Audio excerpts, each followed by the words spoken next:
আসসালামু আলাইকুম everyone, Bangladeshi blogger Swarna চ্যানেলে সবাইকে ওয়েলকাম করছি। আশা করছি সবাই ভালো আছেন। তো এই তো বিকেলবেলা থেকে আজকে ভিডিওটা শুরু করেছি। তো আজকে আপনাদের মাঝে ছোট্ট একটা ভিডিও আর কি শেয়ার করছি, শুধু বিকালের নাস্তাটা আর কি আপনাদের সাথে শেয়ার করছি। তো এখানে হচ্ছে আটা আনা হয়েছিল, আমাদের রেশনের যে আটাটা, তো আটাটা আমার আর ঢেলে রাখা হয়নি।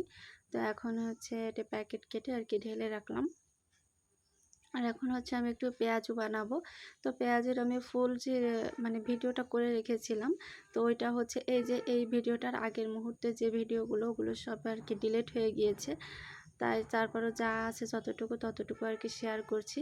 তো আজকে কোনো ডাল দেইনি, শুধুমাত্র বেসন আর চালের গুঁড়া দিয়েছি, দিয়ে পেঁয়াজ আর মশলাপাতি যা যা দেওয়া সব কিছু দিয়ে এই যে ভালো মতো করে একটা আঠালো আঠালো একটা ডোর মতো বানিয়ে নিয়েছি আর কি।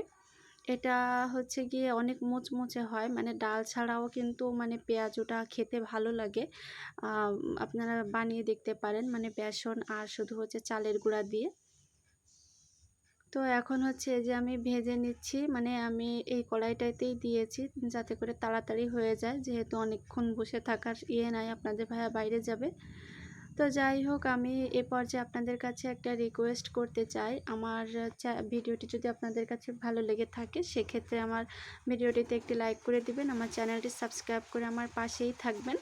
এই যে একটু মুচমুচে হয়েছে, আবার অতিরিক্ত মুচমুচে যদি বানাতে যান তাহলে কিন্তু খেতে ভালো লাগবে না, যাতে ভিতরে করে একটু আর কি সফট থাকে, আবার উপরে হচ্ছে ক্রিস্পি থাকবে। পেঁয়াজগুলো এত মজা হয়েছিল, আসলে আমার ছেলেও 2 পিস খেয়েছে।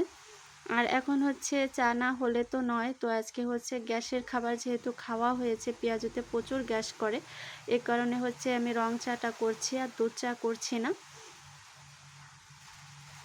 তো আজকে আপনাদের মাঝে ছোট্ট একটা ভিডিও আর কি শেয়ার করছি। আমার ভিডিওটি যদি ভালো লাগে প্লিজ আমাকে একটু কমেন্ট করে বলবেন। এই যে লাল চা করে নিচ্ছি আদা দিয়ে, এটা খেতে কিন্তু আমার কাছে অনেক ভালো লাগে, দুধ চায়ের থেকে আমি লাল চার পাগল বেশি আর কি। আমি আগে থেকে এখানে চিনি দিয়ে রেডি করে রেখেছি, এখন হচ্ছে শুধু ঢেলে আর কি নিয়ে যাব। অনেক সময় দেখা যায় হুটহাট করে কিছু খেতে ইচ্ছা করছে, পেঁয়াজু খেতে ইচ্ছা করছে, বা ডাল বাটা নাই, সেক্ষেত্রে কিন্তু আপনারা ঝটপট বেসন আর হচ্ছে একটু চালের গুঁড়া দিবেন, তাহলে অনেক বেশি ক্রিস্পি হবে, দিয়ে হচ্ছে বানিয়ে খেতে পারেন আর কি। এটা আর ডাল দিলে তো স্বাদ লাগে, তারপরেও এটা কিন্তু অনেক মজার হয়, আপনারা বানিয়ে ট্রাই করে দেখবেন। তো আমার ভিডিওটা এই পর্যন্ত শেষ করছি। সবাই সুস্থ থাকবেন, ভালো থাকবেন। আল্লাহ হাফেজ, আসসালামু আলাইকুম।